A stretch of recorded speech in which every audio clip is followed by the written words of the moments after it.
Apalagi ujian percintaan kan. Waduh, jangan curhat.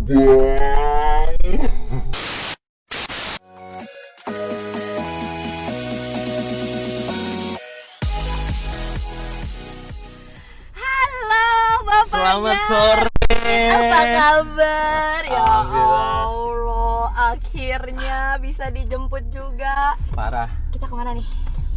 Kita jalan-jalan aja. Jalan-jalan Bogor aja kali ya. Apa kabar? Iya, gue lagi liburan sini. Oh ya, lagi liburan ya? Lagi liburan. Terus sekarang semester berapa sih? Semester 4. Pak, mohon maaf, safety belt-nya.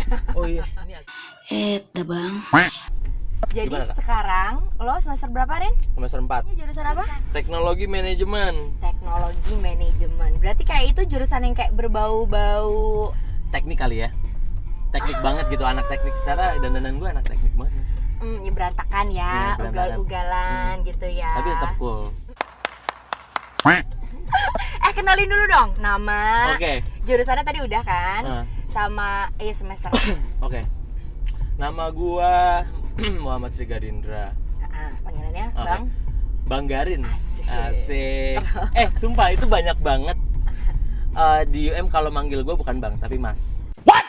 Jadi lu jurusannya teknologi manajemen nih. Yes. Tadi itu kan jurusannya kayak yang berbau-bau engineering. Gua pikir di UM nggak ada loh jurusan yang engineering gitu. Ternyata ada ya. Gue juga pertama ngelihat si jurusan-jurusan di UM ini, aduh kok nggak ada tekniknya gitu kan. Oke. Terus akhirnya gue lebih detail lagi melihatnya, itu di situ ada satu dari STML itu School of Teknologi Manajemen and Logistik, gitu ada. Ini ada nih, gitu kan, di sini ada Jurusan teknik. itu. Akhirnya itu yang lo pilih. Gue yang pilih. I see. Cinta teknik gue. Cinta. Jadi emang dari awal, karena emang benar sih banyak banget pertanyaan datang ke Kak Min nih, ke UIC. Kak, aku IPA, aku pengen jurusannya teknik, tapi Yes. memang unfortunately UUM kan memang manajemen campus ya. Jadinya teknik tuh ya kita nggak buka banyak. Bahkan gue pikir makanya selama ini tuh nggak ada, ternyata ada ya. Yes. Ini yang lucunya lagi, tekniknya tuh lebih ke manajemen. Jadi how to manage the corporation. Nice. Jadi kayak Itu yang paling gue suka. Jadi kayak di tengah-tengah nggak sih? Jadi lu belajar manajemen juga, terus belajar tekniknya juga.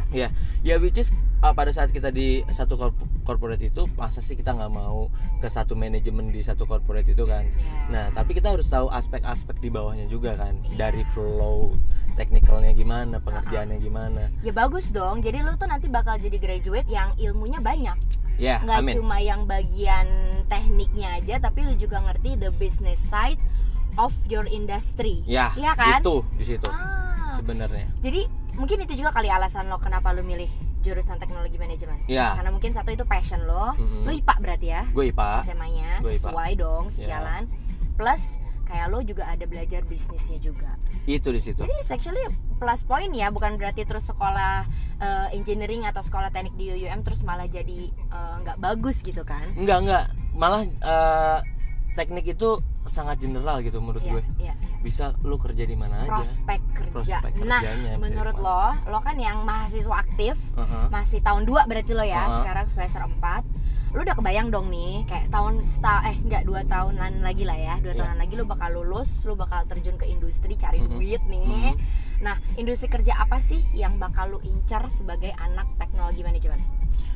Gua pasti yang pertama oil company. Oil company itu nggak tahu sih. Benar-benar. Kayak kalau ibaratkan itu gua mendengar oil company itu langsung becek. Oke.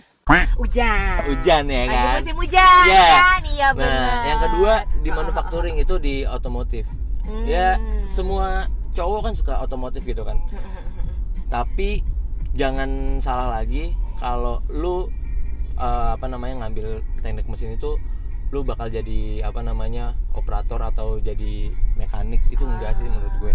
Apalagi yang tadi lu bilang ya, bahwa jurusan teknologi manajemen di UUM lu tuh belajar business side-nya juga gitu Yes. ya. Nah, lu kan udah kebayang nih tadi kayak dengan titel detail Bachelor of Technology Management lo, industri kerja apa yang bisa lo terjun gitu. Berarti lo juga udah kebayang dong nanti praktikum di mana. Karena kan emang nggak dipungkiri lo nggak boleh asal-asal dong nyari tempat praktikum ya, internship ya, karena emang banyak banget anak UUM yang ujung-ujungnya dilamar sama perusahaan tempat lo praktikum, bener kan? Iya. Ya nggak? Dan di UUM itu salah satu kampus yang untuk manajemennya kita tuh dipercaya sama company besar di Malaysia. Oh nice. Seperti? Misal nih kita bisa praktikum, kalau lu tahu Petronas sudah pasti. Ada lagi APEC di situ, mungkin itu lu pernah dengar nggak sih Kak? APEC itu apa sih? APEC itu tentang apa ya? Industri juga. Mohon maaf, gue anak HI ya kan, lu nanya engineering ya. Get some help. Perusahaan engineering berarti ya. Oke. Proton. Terus, itu Proton bagus. Itu kan asli. Perusahaan otomobil yang paling gede di Malaysia, ya kan. Kalau yang udah pernah ke Malaysia, pasti udah sering lihat mobil Proton sama Petronas lah, pom bensin semua Petronas di sana. Tapi jangan salah, yang lagi happening banget, kita itu internship di Mercedes-Benz. Perusahaan-perusahaan yang emang jadi inceran loh untuk praktikum, which is si oil company. Or otomobil. Si mobil, itu. Si Proton dan Mercedes-Benz. Amin, gue doain supaya lo dapet. Bang. Tapi kalau itu yang di Malaysia ya. Okay. Tapi kita juga bisa internship di Indonesia. Oh bisa juga kayak gitu ya? Itu kelebihan di UM. Oke. Oke. Gue kalau mau internship di Indonesia, gue pengen internship di Garuda. Oh. Iya. Terus itu nanti sistemnya cara dapat praktikum gimana sih? Nah ini juga nih banyak banget yang nanya, kok nanti praktikum caranya gimana sih cara dapetin tempat praktikum gitu? Oke. Stepnya? Stepnya pasti kita yang pertama belajar sampai semester 7. Nilai juga bagus ya. Itu nilai. Tapi ada beberapa company yang nggak harus nilai bagus, ada yang harus nilai bagus. Tapi mostly nggak harus pakai nilai. I see. Yang penting mungkin tunggu, berarti yang harus lo bekalin, satu lo selesai dulu kuliahnya, dua lo harus bikin CV gitu kan, kayak itu CV. Harus wajib. Terus di CV lo ada cover letter gitu nggak? Iya. Kayak kenapa lo harus nerima gue sebagai anak magang lo? Ya. Terus lo berapa lama durasi di sana? Itu juga penting dijelasin di cover letter ya, supaya mereka mau nerima lo sebagai anak magang. Nah, untuk terus udah. Terus abisnya kita kirim tuh CV segala macam sama letter-letter yang dokumen-dokumen yang sportingnya. Terus lu jangan terpaku di satu perusahaan karena senior gue ada yang apply dia sampai ke 30 perusahaan. Jadi mana aja, mau bank, mau finance, mau industri keras seperti mobil apa segala macam, itu juga bisa. Itu tips loh. Tips dari mahasiswa aktif yang masih sekolah di UUM bahwa nanti nyari tempat praktikum jangan pelit-pelit nyebar CV ya. Tadi lu bilang berapa? 30? 30. Ya lu cuman ngeklik doang depan komputer ya. Cuma ngirim email doang ya sambil lihat akhirnya dapatnya yang mana, jadi biar ada pilihan ya kan. Iya. Dan sampai senior gue juga saking banyaknya dapat, terus dia diinterview sama 5 company dan terus dia bingung harus choose yang mana. Itu keren banget ya. Dari itu dia dapat 5. Jadi dia kayak dia tinggal cap-cip-cipnya dong milih yang mana. Dan itu nilainya juga nggak terlalu, bukan yang terus yang genius gimana gitu. Enggak. Tapi gimana si quality dari CV lu gitu. Jadi lu harus improve terus, harus updating terus tentang CV lu. Nah, untuk bisa sampai di tahap itu kan berarti lo harus nyelesain dulu perkuliahan lo kan. Dari semua mata kuliah lo nih, sekarang lo udah mau 2 tahun. Apa mata kuliah yang paling berat menurut lo di jurusan teknologi manajemen? Paling berat? Itu matematika. And kenapa beratnya? Statistik. Itu ada ya berarti. Iyalah anak engineering harus matematikanya harus kuat kan. Kenapa matematikanya berat? Maksudnya apa bedanya matematika yang jurusan engineering sama matematika yang jurusan lain di bisnis mungkin atau di yang lain? Apa bedanya? Dari nama aja beda. Kalau dari engineering itu math for technology. Math for technology. Jelaskan math for technology itu apa?